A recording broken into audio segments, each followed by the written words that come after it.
అన్ని అర్హతలు ఉన్న పెన్షన్ మంజూరు చేయడం లేదని శ్రీ సత్యసాయి జిల్లా పుట్టపర్తి మున్సిపల్ పరిధిలోని బ్రాహ్మణపల్లిలో లక్ష్మీనారాయణమ్మ ఆవేదన వ్యక్తం చేశారు.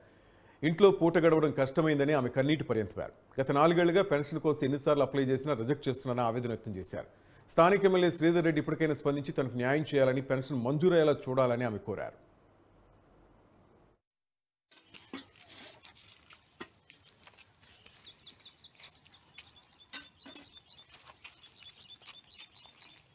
నాకు పింఛన్ రాక చాలా ఏళ్ళాయా.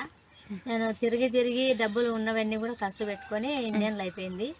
ఇంక ఇప్పుడు తినడానికి కూడా ఏం లేవు. కాకపోతే జగన్ సార్ కానీ, లేకుంటే ఎమ్మెల్యే సార్ కానీ, ఎంపీ సార్ కానీ, ఎవరన్నా సార్ వాళ్ళు, పెద్ద సార్ వాళ్ళు మాత్రం నాకు ఆర్థిక సహాయం చేయాలని, లేకుంటే పింఛన్ వచ్చే సహాయం చేయాలని కోరుకుంటున్నాను.